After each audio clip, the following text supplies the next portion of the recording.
Nos hemos hecho dos preguntas. ¿Quién es el ayudador? La pregunta que nos hicimos el día de ayer fue: ¿a qué vino a ayudarnos el ayudador?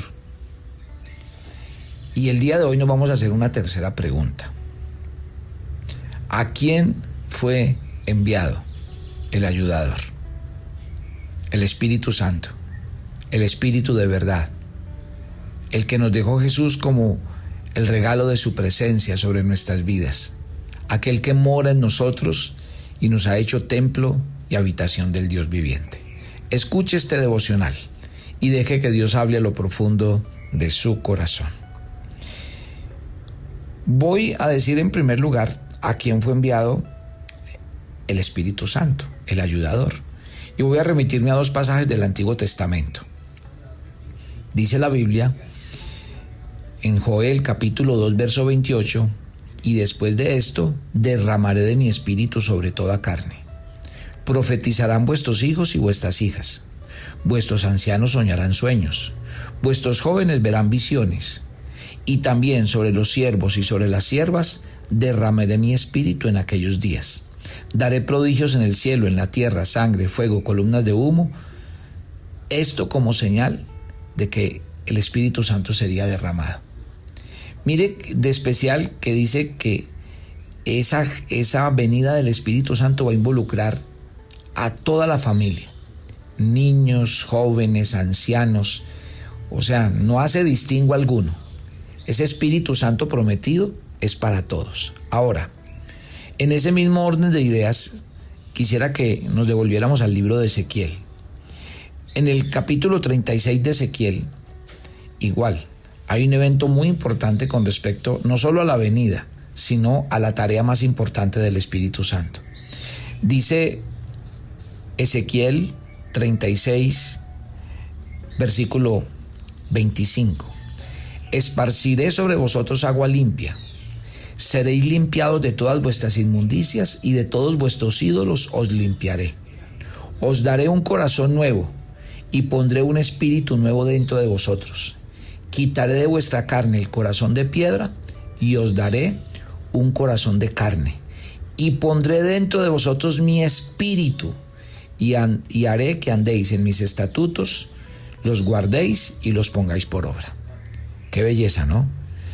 El Señor dice: yo voy a cumplir una obra de regeneración en sus vidas. Yo les contaba a ustedes que el primer regalo que nos hizo Dios fue darnos a su Hijo, quien nos perdonó, quien vino a rescatarnos de la vida que vivíamos. Y por eso usted encuentra la profecía del Espíritu Santo diciendo que lo primero que el Señor haría sería esparcir agua limpia y limpiarnos de nuestras inmundicias y de nuestros ídolos, que nos iba a cambiar el corazón de piedra por uno de carne, pero que pondría un espíritu nuevo dentro de nuestro ser.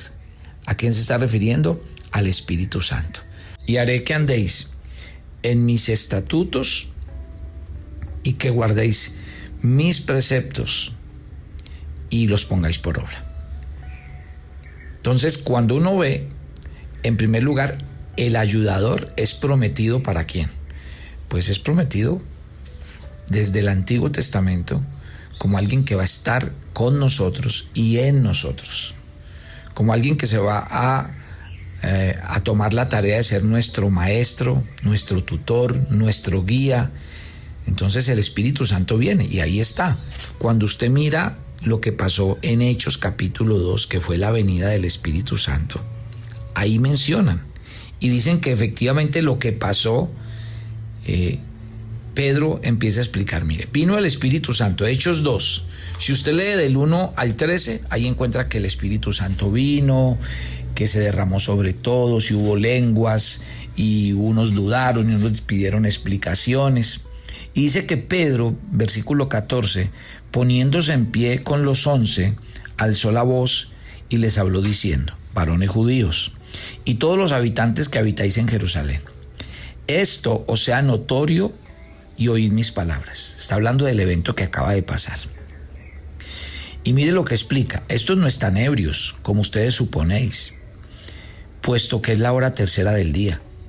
Mas esto es lo dicho por el profeta Joel.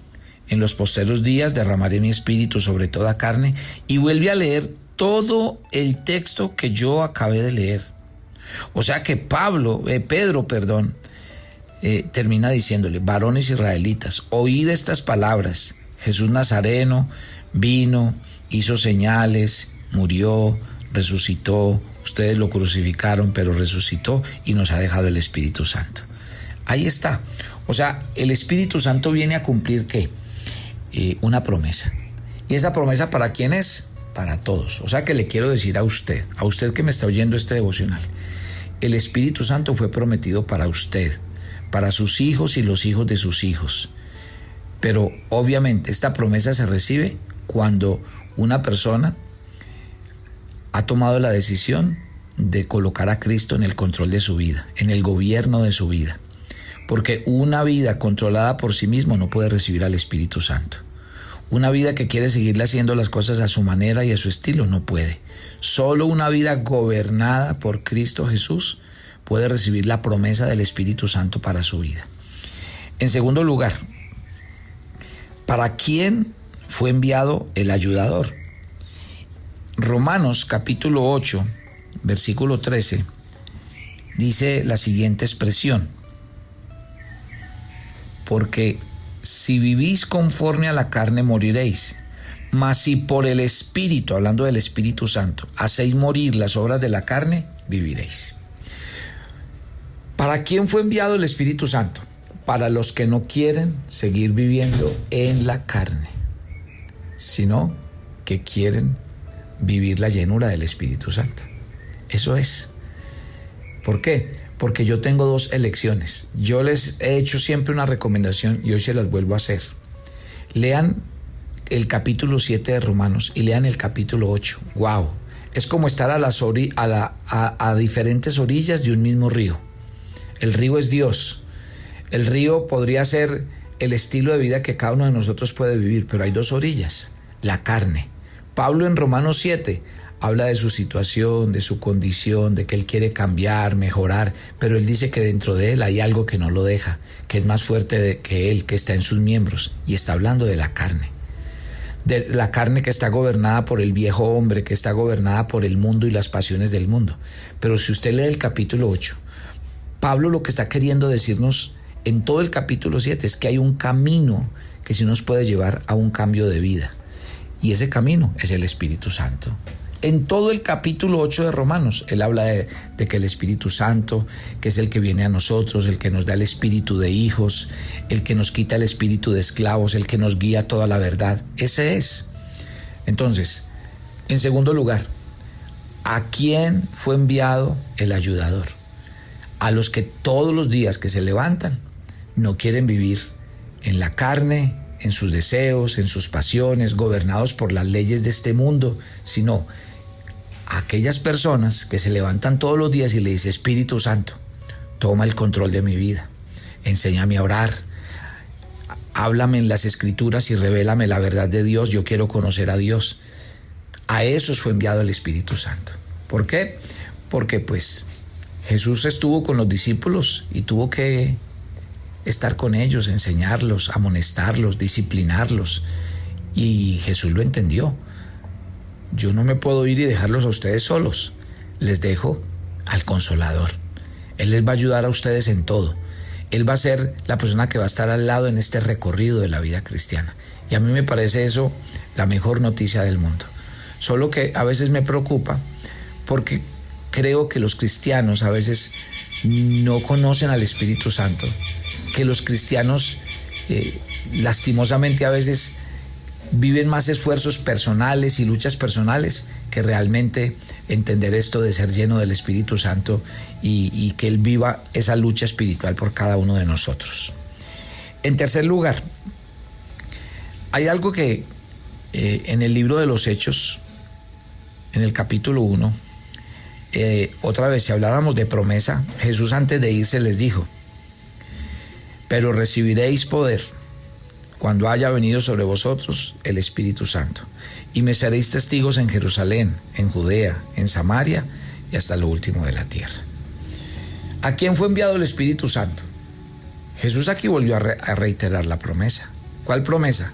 que el Espíritu Santo sería enviado. Es más, aquí es más claro, y ahí es donde quiero hacer énfasis en este tercer punto. Y es, Jesús dijo, recibiréis poder para ser testigos.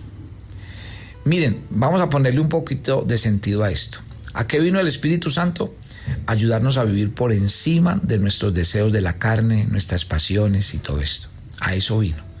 Pero si yo no oigo al Espíritu Santo, no estoy dispuesto a rendirle mi vida, no convierto mi cuerpo en templo y habitación, porque Él vive dentro de mí, pues difícilmente la obra de Dios se va a ver en mí. Pasa lo mismo acá. Yo a veces cuando hablo de la llenura y el poder del Espíritu Santo, por ejemplo ayer, en el mensaje de ayer les dije cómo el Espíritu Santo vino sobre los apóstoles y les empecé a contar cómo los apóstoles nunca fueron los mismos. De hecho, yo creo que ellos mismos se sorprendían viéndose a sí mismos predicar frente a multitudes, poner las manos sobre los enfermos y los enfermos se sanaban. Por allá dice Hechos 5 que la gente ponía los enfermos por donde pasaban los discípulos y la sola sombra de los discípulos sanaba a la gente. La Biblia cuenta que la gente iba con paños, con trapos y se los colocaban a los discípulos y luego se los llevaban ellos para su casa y se los ponían y la gente se sanaba. O sea, créame que yo creo que los mismos apóstoles quedaban sorprendidos de todo ese denuedo, poder, gracia, sabiduría que ellos, yo creo que ellos estando con Jesús, nunca se imaginaron vivir la vida que están viviendo, hacer las cosas que están haciendo, desarrollar el ministerio que están desarrollando. Y aquí viene el punto. El punto es, ¿para qué queremos el Espíritu Santo si no queremos ser testigos? Aquí dice, recibiréis poder para ser testigos. O sea, los discípulos recibieron el Espíritu Santo, pero el Espíritu Santo vino a cumplir una tarea y es capacitarnos, habilitarnos, sacarnos de la humanidad y de las limitaciones humanas para llevarnos a vivir una vida sobrenatural, no solo con respecto a nosotros, sino de servicio a otros, de servicio al reino, de servicio a la expansión del reino. Por eso, cuando yo hago la pregunta en el devocional de hoy, ¿a quién fue enviado el ayudador? Tengo que responderles esta mañana. El ayudador fue enviado a aquellos que se quieren dejar usar, a aquellos que quieren ser instrumentos de Dios y a aquellos que quieren que a través de su vida se muestre el poder de Dios. Si no, yo hago una pregunta. ¿Para qué quiero yo el Espíritu Santo para ir a sentarme en una iglesia cada 8 días? ¿Para qué necesito yo al Espíritu Santo si mi vida como cristiano realmente no muestra ni la más mínima intención de ir a hablarle a otros de Cristo, compartir de mi fe, ser un cristiano verdadero? Entonces uno diría, pues una persona de esa manera no necesita el Espíritu Santo. Realmente no. El Espíritu Santo fue enviado para aquellos que quieren una nueva vida en Cristo, para aquellos que entienden que el Espíritu Santo es una promesa y para aquellos que realmente quieren que el Espíritu Santo los use, que el Espíritu Santo los utilice. Qué bueno poder levantarnos por la mañana y decirle, Señor, al que me pongas por delante, hoy le voy a hablar de ti, de tu amor, le voy a hablar para que se vuelva a tus caminos. Qué bueno decirle al Señor, de vez en cuando me quiero ir a la universidad con los misioneros de campus, ir, hablar, orar por ellos para que le compartan a otros universitarios, cosas como esas. Qué bendición poder decir, quiero ir a mi iglesia y decirle a mi pastor, mire, coloco mi vida, mis dones, mis talentos, quiero ser maestro con los niños, quiero ser maestro con los jóvenes, quiero ayudar, quiero servir. Porque si tengo al Espíritu Santo, el Espíritu Santo fue enviado ¿a quiénes? A los que queremos dejarnos usar por las manos de Dios. Si usted ve a cualquier persona que hoy está siendo usada en las manos de Dios y nos ve, ¿dónde está la magia? ¿Dónde está el secreto de nosotros? En tener al Espíritu Santo. ¿Usted cree que si yo no tuviera el Espíritu Santo, yo haría un devocional como estos, yo abriría mi boca? No lo haría. Si lo hago, es porque Él es el que me capacita y el que me habilita. Ore conmigo. Padre, gracias por esta mañana, por el comenzar de este nuevo día. Gracias por cada oyente de Maná y porque el ayudador fue enviado primero como una promesa Segundo, el ayudador fue enviado para que nosotros viviéramos por encima de nuestras limitaciones humanas y carnales. Y en tercer lugar, para ser testigos, para ser revestidos del poder de lo alto e ir a predicar este evangelio hasta lo último de la tierra. Úsanos, llénanos de ti y de tu presencia. Y gracias por estar con nosotros. Nos encomendamos a ti y pedimos tu bendición en Cristo Jesús. Amén y amén. Y recuerde que como esta es una semana de ayuno, el día domingo es un día especial. Lo llamamos el día de la consagración. Vamos a consagrar los niños, las familias, los matrimonios. Vamos a consagrar los proyectos de vida del 2026. Vamos a consagrar nuestras primicias. Vamos a hacerle una ofrenda especial a Dios, una ofrenda con todo el corazón, generosa, para la extensión de su reino. Así que usted está cordialmente invitado. En todas las iglesias, hermana, vamos a estar, y aquí en la transmisión también vamos a estar desde las 10 de la mañana transmitiendo en vivo este evento especial donde usted puede estar con toda su familia. Los espero mañana. Bendiciones para todos.